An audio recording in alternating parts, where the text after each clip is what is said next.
Magandang oras mga kababayan, mga ka-Golden Boy. Merong babala ngayon ang Defense Secretary ng US ng Amerika na si Pete Hegseth. Nagsasabi si Hegseth na maghanda na ang Allied Forces sa Indo-Pacific dahil sa nagpapakita na ng itong galaw na mas matapang ngayon ang China.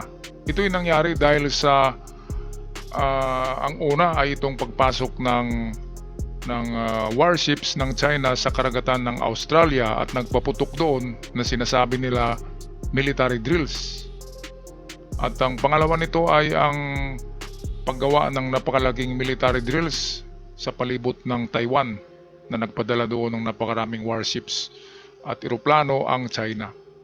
Kaya ito nasabi ng intelligence ng US na year 2027 daw mangyari itong tinatawag na sana hindi mangyari, hindi matuloy itong World War III na ang China ay aagawin niya ang Taiwan at ayon kay Hegseth ay hindi mangyari dahil mas solido ang kanilang depensa para sa Taiwan at ready ang Amerika sa anumang mangyayari. Kaya narito ang video papakita natin.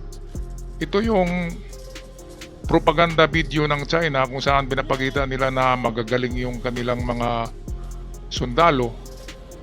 At ang military drills na ito ay malapit lang sa Taiwan mismo. Kaya ito ba isang pananakot ng China sa Taiwan? O nagpapakita lang sila ng puwersa o totohanan na ba ito?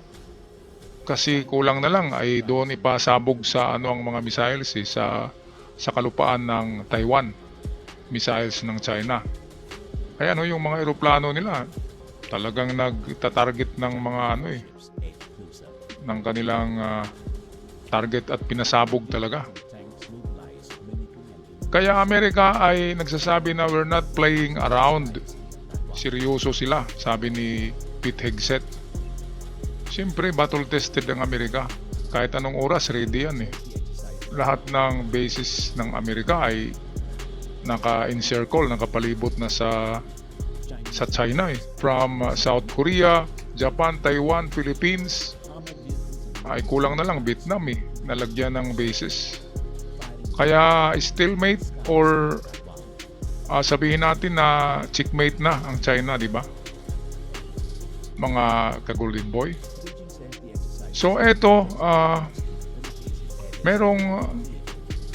merong reaksyon dito ang isang Chinese official sa sinabi ni Pete Hegseth na sumobra na ang galaw ng China sa pananakot ng mga allied countries sa Indo-Pacific katulad ng Taiwan, masyadong tinatakot ng China, Philippines, masyadong tinatakot at iba pa na countries like Vietnam.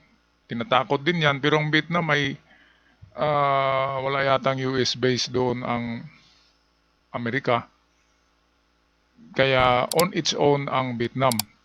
Pero darating din ang panahon na hihingi ang Vietnam ng tulong sa Amerika. Komunista kasi ang Vietnam, kapareho sa China.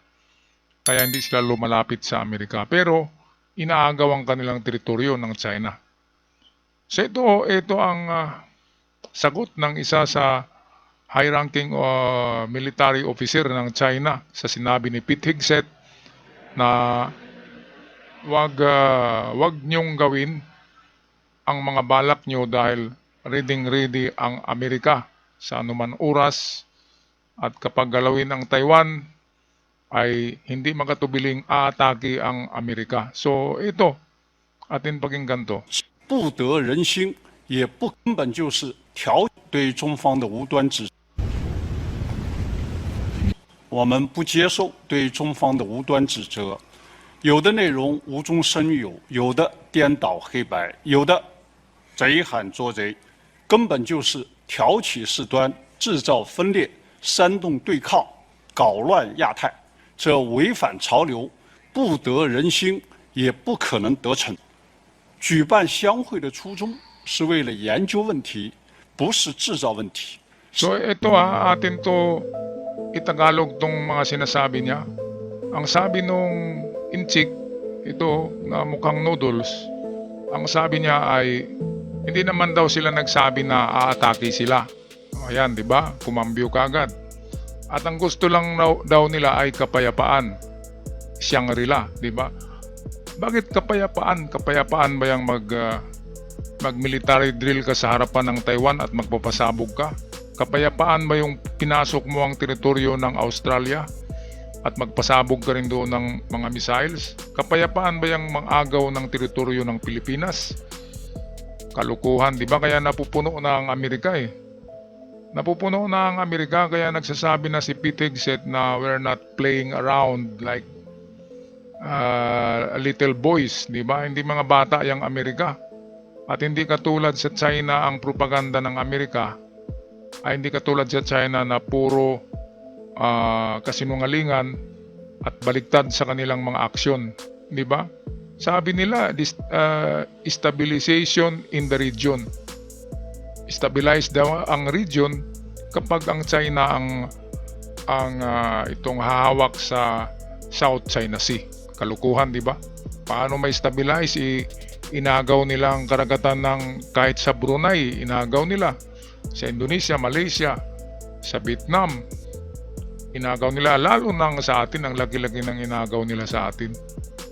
May balak pa na agawin yung likuran ng ng Northern Luzon, yung Benham Rice. Plano pang agawin ng China eh. Grabe, pati naman likuran ng Pilipinas. Yung harapan WPS inagaw na nila eh. Tapos yung likuran pa kasi nandiyan ang Benham Rice. Grabe talaga no. Pero kung ito, kapag nagsabi na ang Amerika na ops, dahan-dahan kayo dyan mga tsikwa, baka magkamali kayo ng galaw ay maputukan kayo. Kapag ganyan ang sasabihin ng Amerika, sabi ni Pete Hegseth, ay medyo nanginginig nga. Kaya ito, to reduce daw differences, not to widen them, we should engage in honest exchanges and build mutual trust. Ano bang mutual trust? Itong sabi ng inchik ko, wala daw dapat magduda kung ano ang gagawin. Bakit hindi ka magduda eh? Gumagawa na nga kayo ng dami-daming barko eh. Gumagawa sila ng warships na napakarami, mas marami pa sa Amerika. Pero nakikita nyo, di ba? Anong laman ng mga warship na yan? Wala. Wala. Kung may mga eroplano na yan, mga kinopya lang sa Amerika. At marami nga silang jet fighters. Umuusok naman ang tambutso, di ba? Imbis apoy yung lalabas, ay parang tura-tura, umuusok eh. Ibig sabihin, krudo. Mga missiles nila, di ba, ang laman ay tubig, imbis na pulbura. Wala eh. Nananakot lang kaya kung umaksyon ang Amerika, biglang kambyo sila at biglang malamig ang sagot. Sabi dito, reduce differences, not to widen them. Sabi ng inchik, we should engage in honest exchanges to build mutual trust. Ano bang mutual trust? Sa Pilipinas, wala ng trust. Makakita ka lang ng inchik sa daan, ay damay-damay na, di ba? Dahil sa ginawa nitong mga inchik na ito na hinayupak, mga kababayan, yang si Xi Jinping ang nagbigay ng problema ngayon sa China. Hindi yung mga inchik. Ang mga inchik sumusunod lang sa kanya eh. Pero kahit sa China, marami na ang anti-Xi Jinping na mga doon, na mga mamamayan. Kaya nga, maraming rally ngayon nangyari sa China. Okay, so ito, pakinggan natin panoorin natin tong video ngayon. Si Pete Hegseth ay bumisita sa Indo-Pacific. Ito, nag-exercise pa. With the crew of the destroyer USS Dewey, America's Defense Secretary is in Singapore to deliver this message, that China is getting militarily stronger all the time, and that the Pacific is America's focus in preparing for possible war. We send the signal to our allies and partners, hey, here in the Indo-Pacific, America's here and we're not going anywhere. We're here to deter adversaries who would seek us harm, the American people harm, or our interests. Ayan, so klarong-klaro yung sinabi ha. Sa lahat ng mga partners sa Indo-Pacific, nagsabi si Pete Hegseth na be prepare sa mangyayari. Year 2027 ang dinig nila sa kanilang intelligence na sakupin na ng China ang Taiwan. At kung mangyari yan, sabi nga ni Pete Hegseth ay we are not going around. So hindi sila tatakbo. Ibig sabihin yan, sa Singapore to eh. Even in Singapore, meron palang US bases dyan eh. Indo-Pacific region. So we're not going around. Ang ibig sabihin yan, hindi sila tatakbo, hindi aatras, hindi babalik sa Amerika. They are there to stay. Saan ba yan? Sa Indo-Pacific. Ang Indo-Pacific comprises, kasama din ng Pilipinas eh. Yang mga karagatan diyan sa Australia, papuntang Guam, Hawaii, hanggang diyan sa Brunei, Malaysia, Indonesia, Singapore, yan ay Indo-Pacific region at hawak yan ng Amerika. Nandiyan lahat ang kanilang mga fleet, carrier. Nandiyan lahat. Kaya ang China, marami nga silang barko pero ang ninipis naman, mga lata lang, di ba? Maraming ang eroplano, ang korte lang ang kinopya sa Amerika pero ang makina ay lumang-luma panahon pa ng World War II. Yun nga, umuusok. Di ba? Mayroong bang jet fighter na umuusok? Kaya nagtitipid. Ang ginamit ay crudo instead ng gasolina. Ayan ang katotohanan. Kaya chilling warning ni Pete Hegseth, ang Defense Secretary ng Amerika, kay Xi Jinping, chilling warning ha, talagang makaihi dito ang mga enchik dahil yung kanilang play, yun ay ano lang eh, parang sa entablado lang na play na pinapakita sa Taiwan na bubulihin nila ang Taiwan at marami silang warships at jet fighters. Pero sa mata ng Amerika, yan ay isa ng opensa. At seryoso ang Amerika, hindi nakipaglaro yan, nakikita naman natin sa Middle East, di ba? Gawin lang na ano yung China eh, gawing target practice yan ng Amerika pag nangyari. Two step ahead ang Amerika sa lahat ng kagamitan sa giyera. Meron silang itinago ngayon na 6th generation fighter, tinatawag na INGAD. Ang INGAD ay mas mabilis, 2 times much faster sa mga 5th generation jet fighters. At hindi lang yan, meron ng makabagong armas ang Amerika katulad ng laser beam na talagang tested na. Kaya wag magkamali ang China. Ang Amerika ay gumagamit na ngayon ng drone army. Ibig sabihin yung mga kinukontrol na lang. Wala ng mga sakay katulad ng mga drone na submarines, marami diyan. Hindi lang pinapakita. Mga drones na airplane na walang piloto, mga drones na itong infantry, katulad ng maliliit na tangke na mayroong daladalang mga machine gun. Meron yan, kaya ang China ay hindi handa para sa Amerika. Sila ay handa lamang sa pambubuli sa katulad ng Pilipinas, katulad ng maliliit na bansa, katulad ng Vietnam. Yun lang ang kaya nila, pero pagdating sa Amerika, wala sa kalahati ang capabilities ng China. Yan ang katotohanan. Balik tayo sa video. Ito'y courtesy ng Wayon Channel. Pete Hegseth is on a charm offensive here. His courting of Asian allies in stark contrast to his recent scorn for Europe. China's vow to take back Taiwan, a bigger US priority than Ukraine. Any attempt by Communist China to conquer Taiwan by force would result in devastating consequences for the Indo-Pacific and the world. Ayan, so devastating devastating consequences in the Indo-Pacific.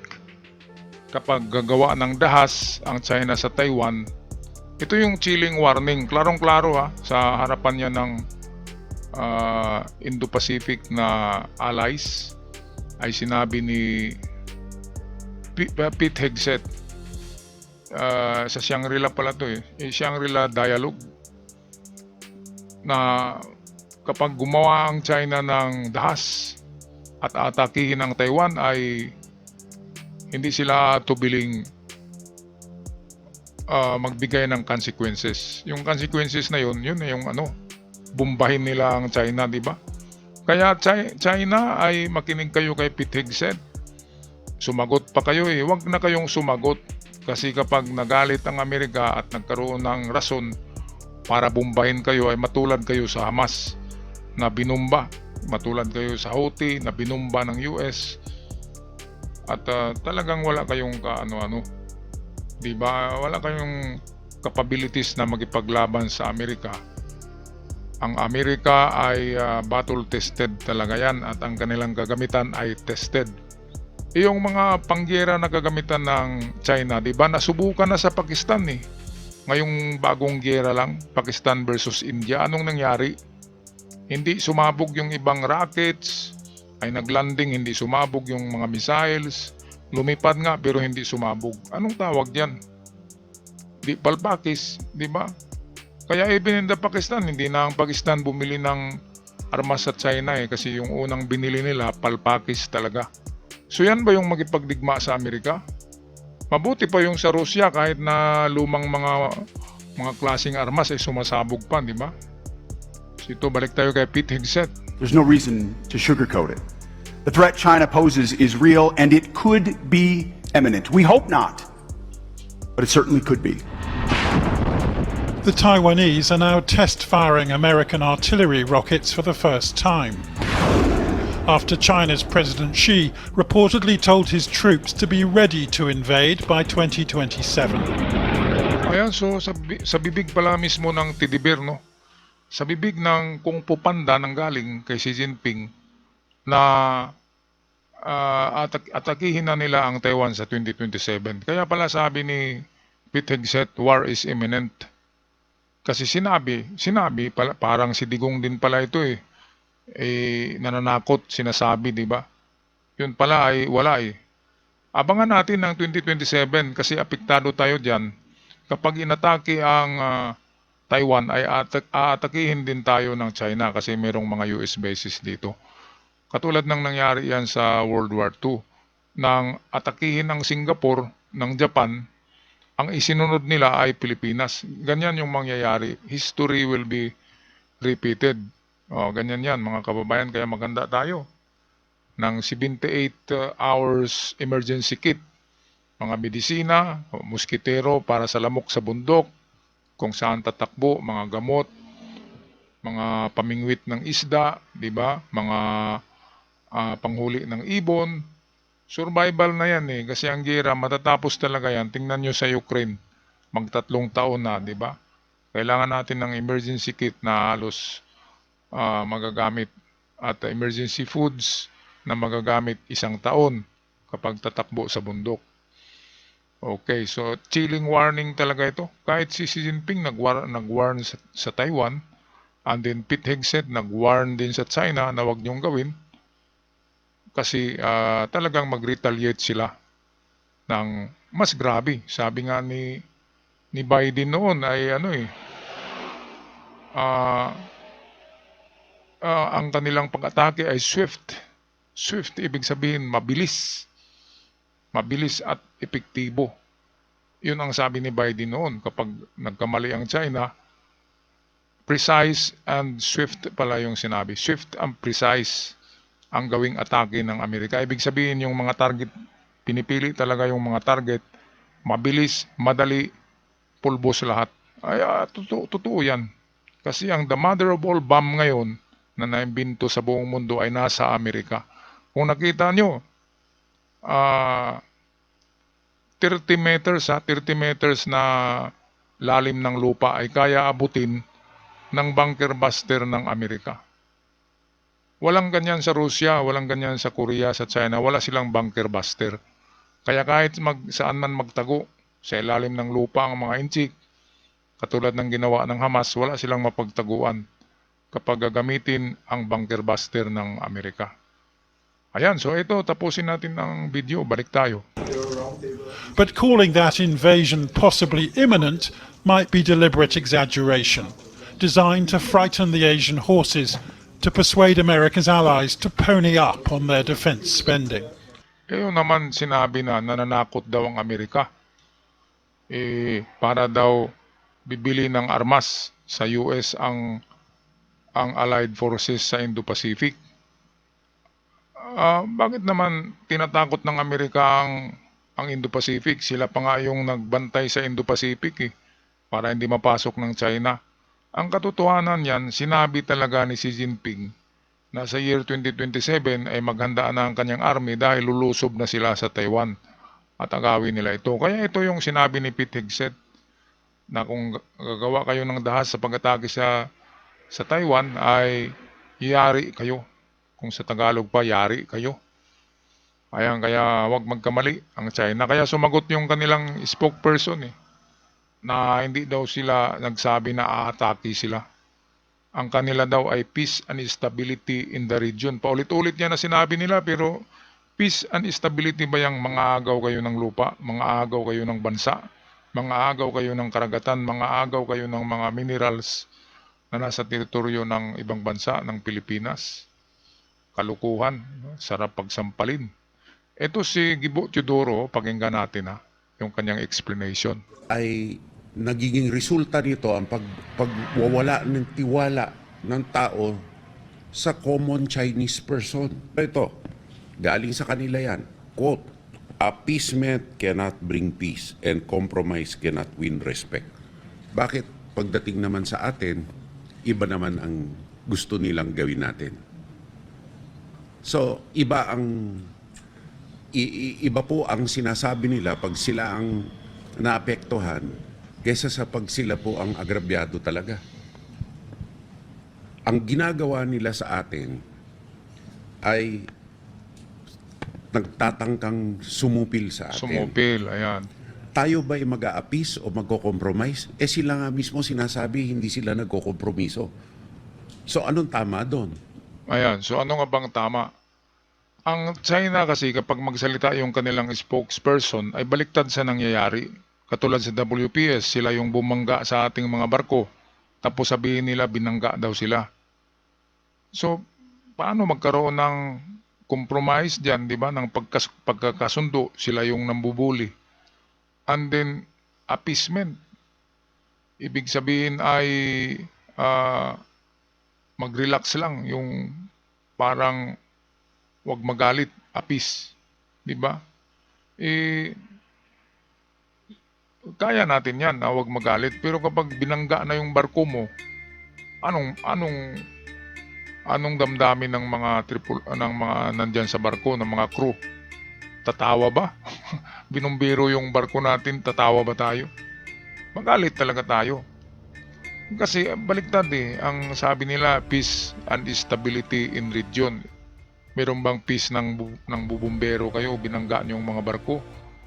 Binangga ang mga mangingisda?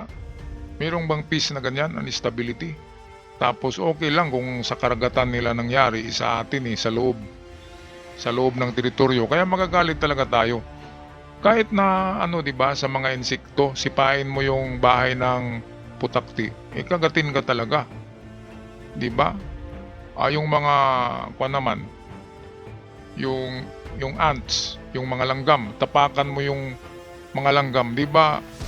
Kakagat sila kasi tinapakan mo na Ganyan talaga ang law of nature kahit sa tao. Kapag tinapakan mo ng ng tao, di ba? Ang kanyang pride ay lalaban talaga yun. Yan ang katotohanan diyan. Kaya ang ginawa ng China ay sobrang panunupil. Ayaw nila na magkaroon tayo ng mga armas kasi hindi na tayo mabubuli nila Yan ang kinakatakutan ngayon ng buong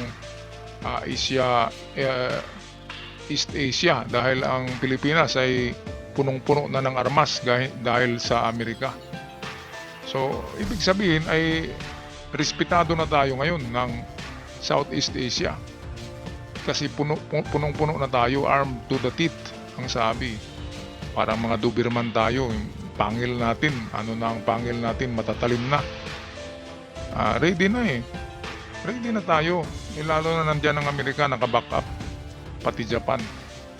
Alright, so sana hindi mangyayari itong sinasabing 2027 start of the World War III at dyan sisiklab sa Taiwan at WPS. Nako, nakakatakot naman yan, mga kababayan. Alright, paki-comment sa inyong mga komento sa ating comment section at sa mga bago pa lamang Huwag kalimutan mag-subscribe sa ating channel. Hanggang sa muli, paalam at ingat ang lahat. God bless the Philippines.